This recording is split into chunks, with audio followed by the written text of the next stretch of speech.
तो हेलो बच्चों, आज एक इम्पॉर्टेंट टॉपिक पे डिस्कशन करने जा रहे हैं। जेई मेंस में चैप्टर वाइज कौन से टॉपिक से कितने क्वेश्चंस देखने को मिलते हैं।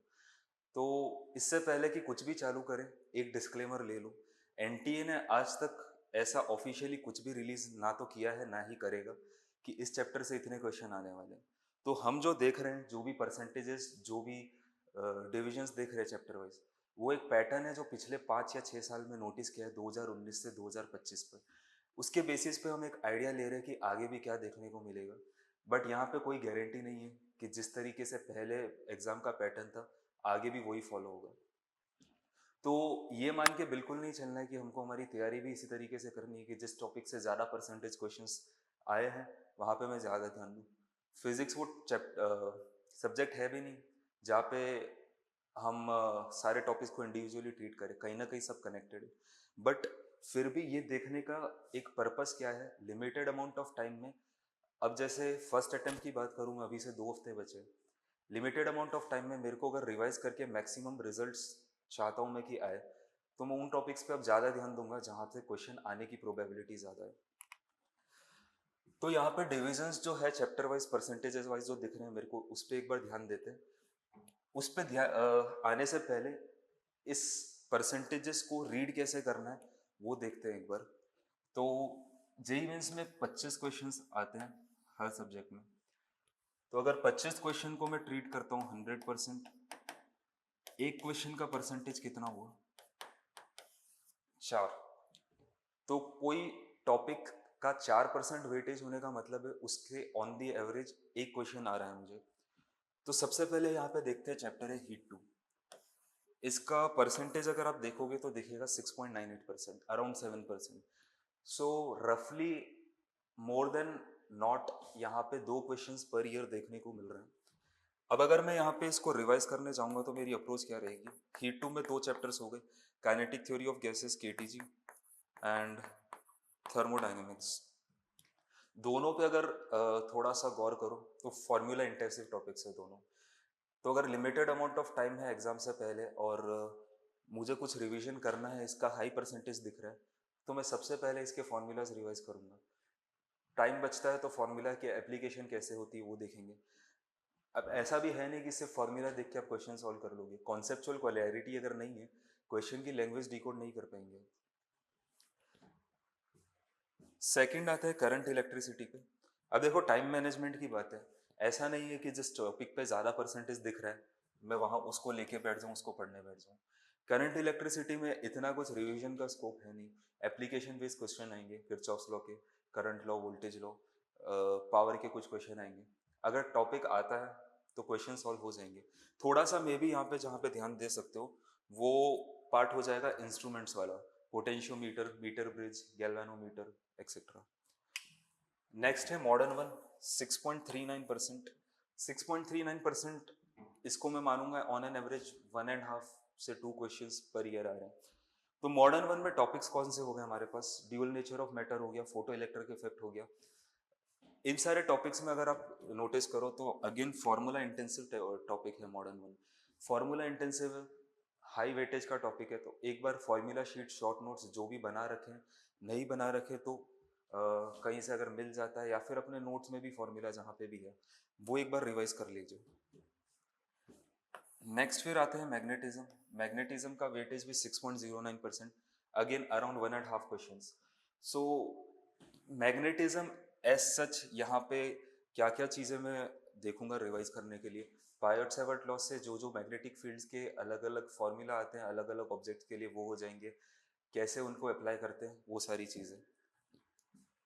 नेक्स्ट आ रहा है ज्योमेट्रिकल ऑप्टिक्स। यहाँ पे थोड़ा ड्रॉप मिलेगा, 6 से सीधा 5%। 5% अब 2 क्वेश्चन का लोअर प्रोबेबिलिटी वाला साइड हो गया ये। 4% से ज्यादा है, एक क्वेश्चन से ज्यादा per year on an average आ रहा है, बट मोस्ट ईयर्स एक ही क्वेश्चन आ रहा है। ज्योमेट्रिकल ऑप्टिक्स अगेन ऐसे तो एप्लीकेशन वाइज टॉपिक है, एप्लीकेशन बेस्ड है, बट फॉर्मूलाज सबसे ज्यादा अगर किसी चैप्टर में देखोगे तो भी यहीं पे ही आते हैं। फॉर्मूलाज अप्लाई कैसे करना है वो पता होने के लिए कॉन्सेप्चुअल क्लैरिटी होनी चाहिए, बट क्वेश्चन में सॉल्व करने की स्पीड तभी आएगी जब फॉर्मूलाज पता है। प्लेन मिरर का वेलोसिटी, डिविएशन, स्फेरिकल मिरर का mirror formula, lens formula, telescope, जो भी सारी चीज़ें हैं, कम से कम 50 से 100 फार्मूला यहाँ पे चैप्टर में मिलेंगे, एक बार रिवाइज कर लीजिए। नेक्स्ट फिर आते हैं रोटेशनल मोशन पे। इतना यहाँ पे शॉर्ट टाइम में रिवाइज करने का नहीं है कुछ यहाँ पे, बट अगर क्वेश्चन सॉल्व करने की स्पीड मुझे इंक्रीज करनी है, एक बार सारे जो भी मोमेंट ऑफ इनर्शियाज है वो गो थ्रू कर लीजिए। रोलिंग कैसे होती है, कंडीशन क्या होती है, सारे एक स्टैंडर्ड टाइप के जो क्वेश्चंस आते हैं, एक बार मे बी सबके एग्जांपल्स गो थ्रू कर लीजिए।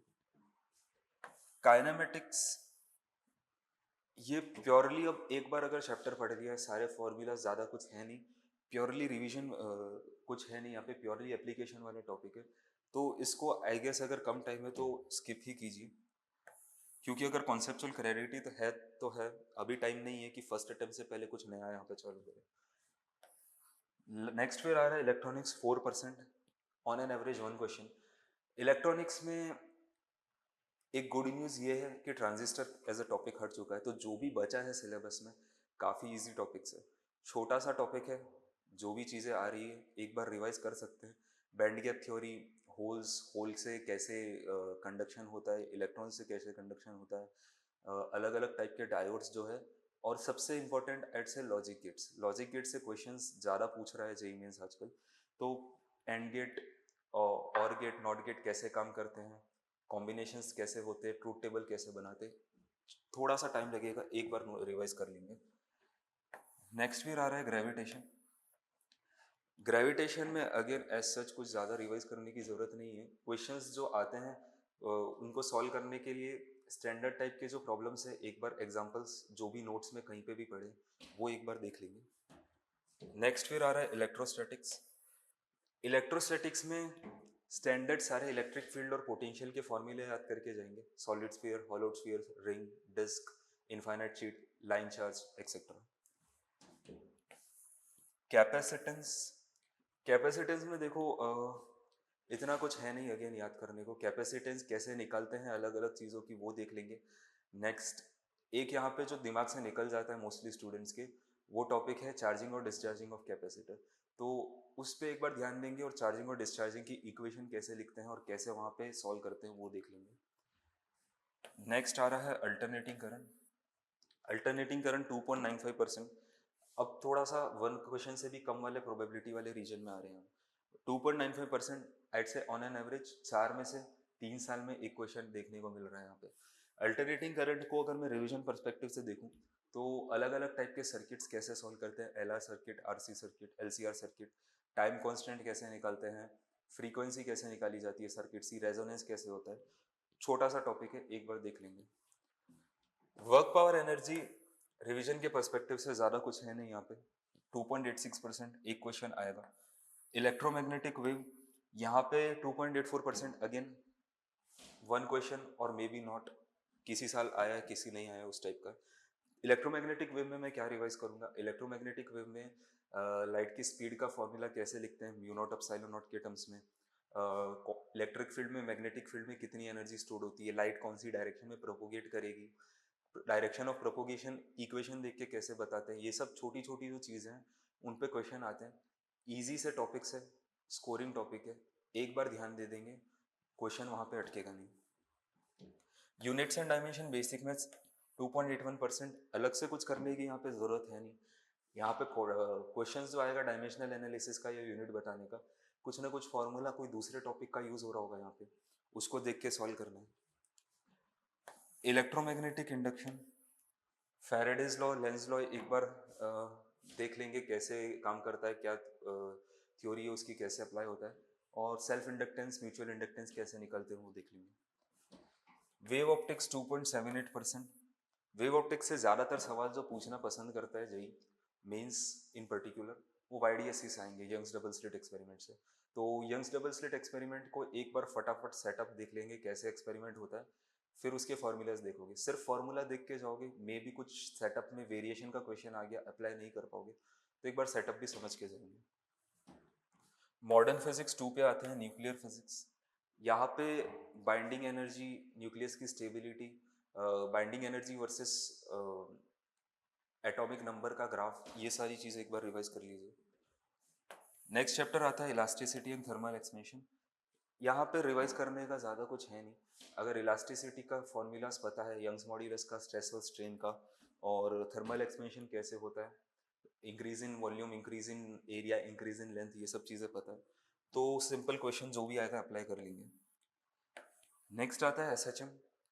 एसएचएम में ऑन एन एवरेज अब देखो तो अराउंड 50% रीजन में आ रहे हैं, 2.5% क्वेश्चन आ रहा है यहाँ पे। अब अगर रिवाइज करना है एसएचएम में, एज सच इतना कुछ है नहीं। फेजर डायग्राम कैसे बनता है, कैसे यूज करते हैं, या फिर एनर्जी कैसे निकाली जाती है एसएचएम में, एनर्जी का यूज करके एम्पलीट्यूड कैसे निकालते हैं एसएचएम का, ये सब कुछ चीज़ें जो रिवाइज करनी होगी। नेक्स्ट आ रहा है फिर constant motion, NLM, friction. NLM अब अगर देखो तो फिजिक्स का इंपॉर्टेंट टॉपिक है, बट परसेंटेज वाइज 2.5% ही है। रीजन बिंग डायरेक्टली क्वेश्चन पूछना यहाँ से पसंद नहीं करता है जी। इसके क्वेश्चन के, इसके थ्योरी के जो भी एप्लीकेशन से दूसरे टॉपिक्स में आ जाते हैं। अब जैसे मैं इलेक्ट्रोस्टैटिक्स देख रहा हूँ, इलेक्ट्रोस्टैटिक्स में कुछ चार्ज पार्टिकल से इक्विलिब्रियम का क्वेश्चन आ रहा है, तो वहाँ पे भी एनएलएम आ गया। फ्लूइड मैकेनिक्स में कहीं ना कहीं एनएलएम आ गया। तो इंडिविजुअली इस टॉपिक से क्वेश्चंस कम आते हैं। यहाँ पे नेक्स्ट फिर आ रहा है centre of mass. Centre of mass का 2.29%, अगेन 50-50% वाला है। यहाँ पे रिवाइज करने के लिए क्या क्या चीज़ है, अलग अलग जो भी ऑब्जेक्ट्स हैं उनके सेंटर ऑफ मास की पोजीशन क्या होती है, कोन हो गया, स्फीयर हो गया, हेमिस्फीयर हो गया, डिस्क हो गई, रिंग हो गई, semi circular ring, semi circular disc, ये सब चीज़ें। तो अगर क्वेश्चन कहीं पे आता है सेंटर ऑफ मास रिलेटेड, अगर मेरे को स्टैंडर्ड सेंटर ऑफ मास पता है, क्वेश्चन सॉल्व करने में स्पीड में थोड़ी इंक्रीज होगी। Second cheese, conservation of momentum कैसे करते हैं, कैसे उसकी एप्लीकेशन, कैसे स्टैंडर्ड क्वेश्चंस बनते हैं, वो एक चीज़ रिवाइज कर लेंगे। यहाँ पे अब आ रहा है एरर्स। एरर्स में एक बार इंस्ट्रूमेंट्स पे ध्यान दीजिए, इंस्ट्रूमेंट से रीडिंग कैसे लेते हैं, कैसे कम करते हैं।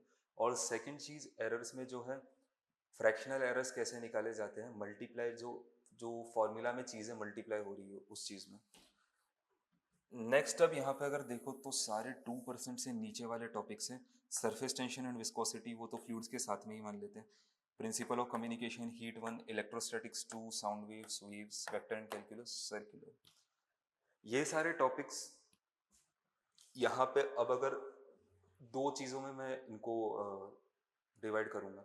पहली चीज़, अगर आपके पास टाइम है तो यहाँ पे ध्यान दीजिए। ये फिर वो वाले टॉपिक हो गए जो मे भी ज़्यादातर लोग ध्यान दे के नहीं गए होंगे।